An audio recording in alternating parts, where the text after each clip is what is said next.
할렐루야. 다시 한번 평강의 복을 기원하는 마음으로 샬롬 인사 나누시기 바랍니다. 샬롬. 샬롬. 수요예배에 잘 나오셨습니다. 우리가 디모데전서 6장 말씀을 상고하고 있는데 오늘 이 설교 제목이 뭐라고요? 공술의 공수거. 공술의 공수거. 이 공술의 공수라는 말이 성경에 나올까요? 안 나올까요? 나오죠. 몇 절에 나옵니까? 오늘 본문 우리가 함께 읽은 말씀 중에서 7절에 나오지 않습니까? 7절 다시 한번 같이 읽겠습니다. 7절 말씀 시작. 우리가 세상에 아무것도 가지고 온 것이 없음에 또한 아무것도 가지고 가지 못하리니. 이게 바로 공술의 공수거죠. 빈손으로 왔다가 빈손으로 가는 것이 인생이라는 겁니다.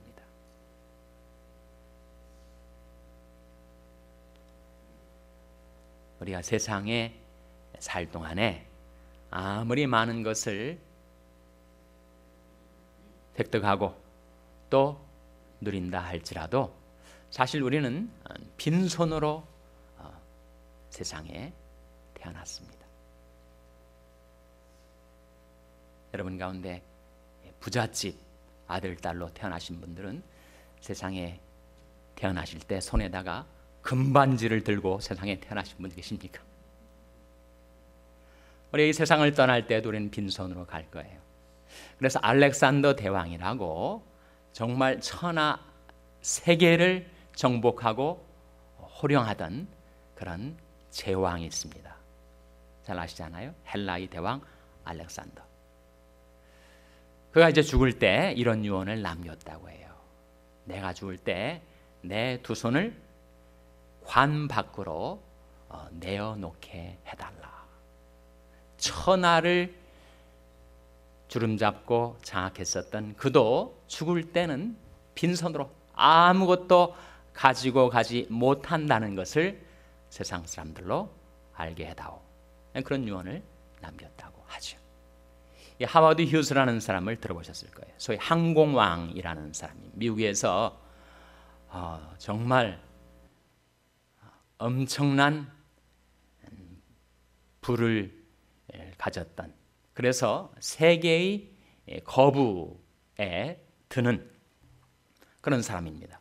원래 처음부터 그렇게 부자는 아니었는데 그가 워낙 항공술이 뛰어나서 이 LA 쪽에서 뉴욕 쪽으로 미 대륙을 동서로 횡단하는 그 최단시간에 동서 대륙을 횡단한 기록을 갖고 있고, 또 그래서 전 세계 일주를 비행기로 가장 빠른 시간에 한 사람으로 알려져 있습니다.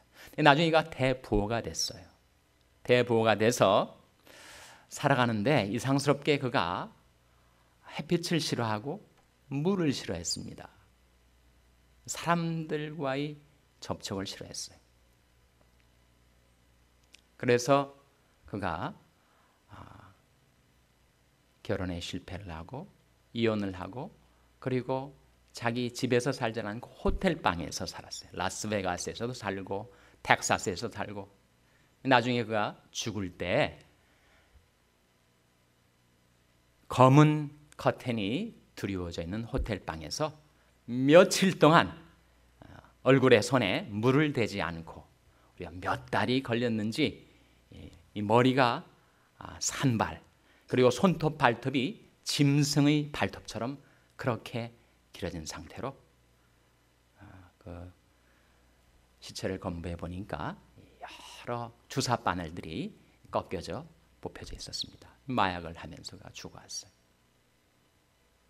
185cm의 신장인데 그가 죽을 때 41kg이었다고 합니다. 그 엄청난 부가 다 어디로 갔는지 비참하게 그렇게 죽어왔단 말이에요.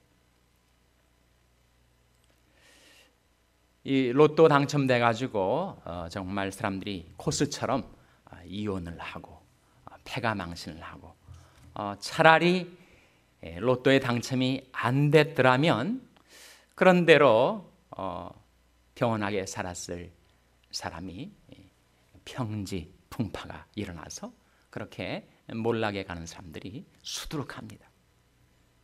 그런 사람이 있다는 거예요.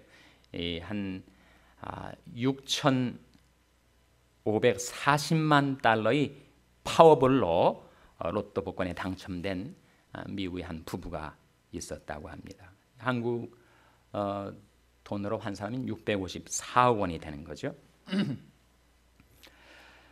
그 사람들이 5년 전에 그렇게 파워볼 로또가 당첨이 됐는데 그 미국 부부가 끝내 불행한 최후를 맞이하게 되었다는 거예요. 비극의 주인공은 남편인 맥퀸 맥칼프 그리고 아내 버지니아 맥칼프 메리였다는 겁니다.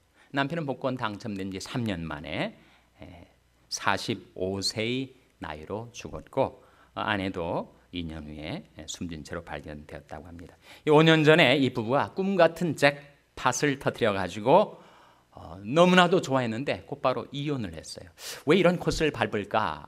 자기가 몇 천만 불의 사나이인데 내가 몇 천 불 재산을 소유할 때 만났던 여자하고 너무 밸류가 차이가 난다 이렇게 생각이 되는 모양이에요.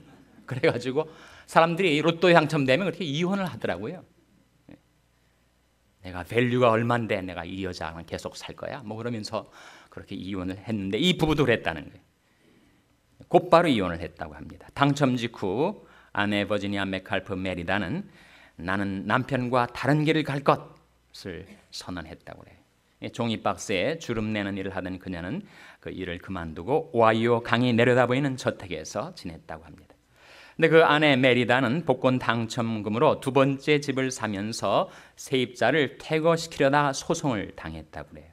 숨진 당일 관련 청문회도 예정되어 있었다고 합니다. 메리다는 숨진 뒤 수일이 지나서야 아들에 의해서 발견됐고 경찰은 정확한 사인을 찾기 위해서 부검 결과를 기다리고 있다고 합니다.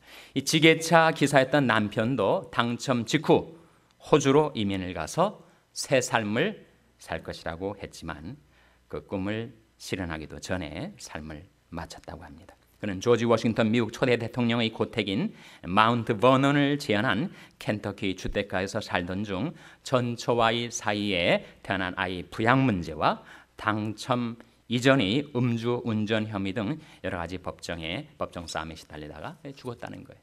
그러니까 자그마치 6,540만 달러의 부를 손에 넣었는데 그것 때문에 남편은 3년 만에 아내는 5년 만에 그렇게 죽어갔다는 거예요.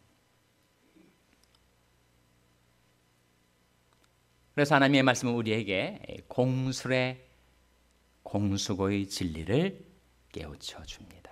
우리 모든 인생은 다 빈손으로 왔다가 빈손으로 가는 것이다. 그러면 출생과 사망 사이에 그 가운데 우리의 삶은 뭐로 이루어지는 것인가? 모든 것은 하나님의 은혜로 살아가는 것이죠. 사도 바울이 나의 나 된 것은 오직 하나님의 은혜로 된 것이라. 그리고 이 사실 망각한 채 돈이 나에게 안전과 행복을 주는 것인 양 생각해서 돈을 줬다가 돈을 사랑하다가 그 인생을 망가뜨리는 사람들이 한두 사람이 아니죠. 오늘 본 말씀 다시 보시면 이런 말씀이 나오지 않습니까? 9절 말씀 같이 읽겠습니다. 9절 말씀 시작.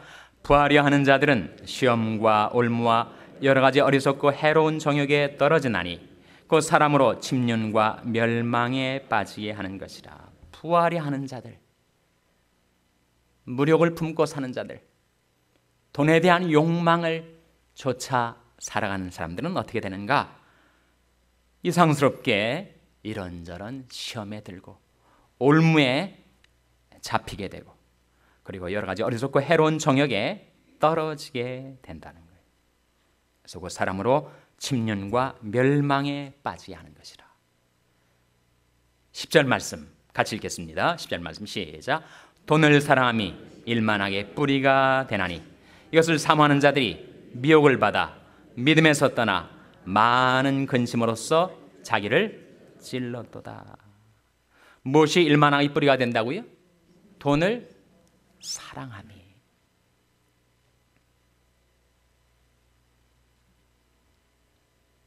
돈이 일만의 뿌리는 아니고 돈을 사랑함이, 돈에 대한 욕망이, 그 무력이 일만의 뿌리가 된다는 겁니다. 결국 돈을 사랑한다는 것은 물신, 곧 만몬을 사랑하고 의지하고 쫓아 사는 삶인데, 그 필경은 온갖 악에 빠져 헤매이다가 결국은 죽게 된다는 거예요. 이 냉엄한 사실을 직시하고 우리가 이 세상에 살 동안에 먹을 것과 입을 것이 있은즉 족한 줄로 알 것이니라 하는 말씀이 8절에 나옵니다. 같이 읽겠습니다. 8절 말씀 시작.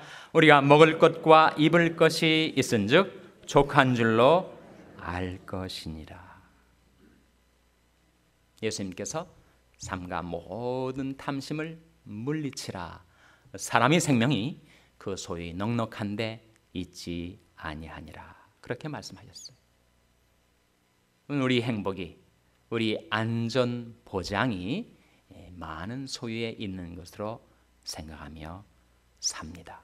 그런 우리를 향하여 주님 말씀하시기를 삼가 모든 탐심을 물리치라. 사람의 생명이 그 소위 넉넉한데 있지 아니하니라고 우리 마음을 일깨워 주고 있습니다. 여러분, 우리가 돈을 사랑하면 돈을 의지하죠. 우리가 하나님을 사랑하면 하나님을 의지하게 됩니다. 과연 내가 내 인생을 살아가는데 돈을 사랑하며 살 것인가? 물신이죠, 만몬이죠. 아니면 하나님을 사랑하며 살 것인가? 내가 돈을 의지해서 내 삶을 영위할 것인가? 내가 하나님을 의지해서 내 삶을 영위할 것인가? 그 기로에 우리가 서 있다는 겁니다. 과연 나는 나의 일생을 무엇을 사랑하며 살 것인가? 무엇을 의지하며 살 것인가? 그 두 사이에서 판단을 내리고 결정하여 내 삶을 영위하라고 우리에게 말씀해 주시는 거죠. 인생에는 그 두 길이 크게 있습니다. 살 길도 중간에 있겠지만 큰 길, 두 길이 우리 앞에 놓여 있는데, 하나는 내가 돈을 사랑하고 돈을 의지하며 살아가는 길, 다른 하나는 하나님을 사랑하고 하나님을 의지하며 살아가는 길. 우리가 돈을 의지하게 되면 우리는 결국 무엇을 먹을까, 무엇을 마실까, 무엇을 입을까, 밤낮 평생 그거 염려하다가 죽고 말 거예요. 그래서 하나님께서, 사랑하시는 하나님이 자녀들을 위하여 이르시기를, 그러므로 무엇을 먹을까, 무엇을 마실까, 무엇을 입을까 염려하지 말라. 너희 천부께서는 이 모든 것이 너에게 있어야 할 줄을 아시느니라. 하나님이 아시고, 하나님이 돌봐주시고, 하나님이 공급해 주시고, 하나님이 책임져 주시겠다고 하는데, 우리는 하나님 좀 제 인생길에서 좀 물러나 주시고, 제가 돈을 사랑하고 돈을 의지하고 돈을 나의 목자로 삼고 내가 쫓아 살겠으니 좀 간섭하지 말아주세요. 내 인생 좀 참견 좀 하지 말아주세요. 그러고 살아간다는 겁니다, 우리가. 그래서 우리 삶에 결국은 두 목자가 있어요. 그 한 목자를 따라가면 그 목자는 세상에 현란하고 곡적이고 쾌락과 향락 모든 것을 약속하지만 결국 나를 속이고는 나를 음부에 내동댕이 치는 목자가 하나가 있고, 또한 목자를 따라 살면 그 목자는 양된 우리들이 모든 먹을 것, 마실 것, 입을 것 돌봐주시고 이 세상에 살 동안에 당신의 이름을 위하여 우리를 의의 길로, 평강의 길로, 생명의 길로 인도하시다가 죽을 때 영원한 천국으로 우리를 인도하시는 또한 목자가 있다는 거예요. 그 두 목자, 시편 48편과 시편 49편에서 찾아보시기 바랍니다. 먼저 시편 48편 14절 말씀 찾아서 같이 읽겠습니다. 시편 48편 14절 말씀. 구약성경 836면. 시편 48편 14절 말씀 같이 읽겠습니다. 시작. 이 하나님은 영영이 우리 하나님이시니 우리를 죽을 때까지 인도하시리로다. 이 하나님은 영영이 우리 하나님이시니 우리를 언제까지? 우리를 죽을 때까지 인도하시리로다. 지금까지 그 하나님이 우리 목자가 되셔서 우리 먹을 것, 입을 것, 마실 것 공급해 주시면서 하나님의 은혜로 우리가 살아온 것이 아닙니까? 내 남은 생에 10년이 될지 20년이 될지 모르는 나의 남은 인생을 살아가는 동안도 내가 누구를 사랑하고 누구를 의지하며 살 것인가? 이 하나님은 영영이 우리 하나님이시니 우리를 죽을 때까지 인도하시리로다. 죽은 다음은 어떻게 되는 거죠? 죽은 다음에는 이는 보좌 가운데 계신 어린 양이 저희 목자가 되사 우리를 생명수 샘으로 인도하시리로다. 저 죽음의 요단강 건너 영원한 천국에 들어가서도 하나님은 우리 목자가 되셔서 우리를 영원한 생명수 샘으로 인도하실 나의 선한 목자. 두 번째 목자, 시편 48편 다음에는 시편 몇 편이죠? 48편 다음은 49편이죠. 49편 15절 말씀 같이 읽겠습니다. 49편 15절 말씀, 14절 말씀이죠. 14절 말씀 같이 읽겠습니다. 시작. 양같이 저희를 음부에 두기로 작정되었으니 사망이 저희 목자일 것이라. 정직한 자가 아침에 저희를 다스리리니 저희 아름다움이 음부에서 소멸하여 그 고초조차 없어지려니와. 여기에 누가 저희 목자가 될 것이라고 했습니까? 사망이 저희 목자일 것이라. 그리고 그들이 거쳐는 음부가 되고 말 것이다.